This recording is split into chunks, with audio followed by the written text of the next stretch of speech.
Magandang buhay! Dahil araw ng kalayaan ngayon, kaya malaya rin ang mga pamangkin ko na utusan ako ngayong araw. Char! Tara, samahan niyo ako sa aking pagiging ulirang titang ina sa mga pamangkin kong dinosaur. Dahil nga araw ng kalayaan at wala rin naman akong work, nag-request ang mga pamangkin kong dinosaur na magluto ng merienda nilang fishball.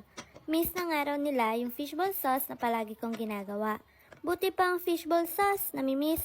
Samantalang ako, hindi. Char! Inumpisahan ko na nga muna ang paggagayat ng mga recados na aking gagamitin bago ko umpisahan na magtimpla ng fishball sauce. Bakasyon nga ng mga estudyante ngayon kaya naman nagawa nila magbakasyon dito sa akin.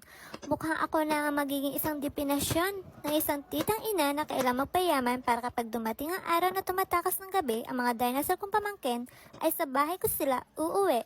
Charis! Pagkatapos ko nga maggayat ay sinunod ko na rin na pagsamasamahin lahat ng sangkap upang matimplahan ito at maisalang. Ewan ko ba?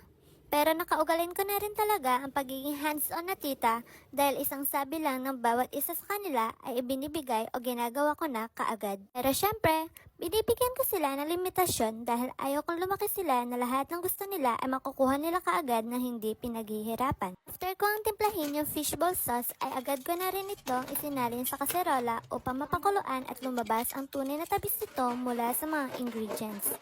Saka ko isinindi ang apoy sa pinakamahina lamang para hindi masunog ang ilalim ng sauce.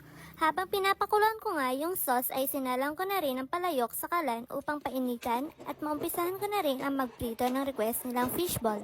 Hindi ko na rin talaga alam kung fishball ba ang request nila o ginamit na lamang nilang alibay ito para gumawa ako ng fishball sauce. Sa puntong ito nga ay mainit na ang palayok kaya naman ay naglagay na ako ng mantika. Habang pinapainit ko nga ng kaunti yung mantika ay siya namang naluto na ang sauce. Kapag ganito na nga ang texture ng sauce ay pwede na ito. Naglagay na rin ako ng first batch na fishball sa palayok. Kaunting mantika lang ay nilagay ko dahil konti lang naman na fishball ang lulutuin ko. Toasted nga pala ang hilig ng mga dinosaur kong pamangkin. At na makita kong pwede na ay hinango ko na ito, saka ako naglagay ng para sa second batch.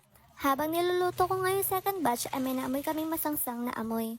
Kaya nga nang lumabas ang kuya ko ay agad niyang inamoy yung niluto kong fishball sa kanya inamoy yung remaining fishball na hindi pa naluto.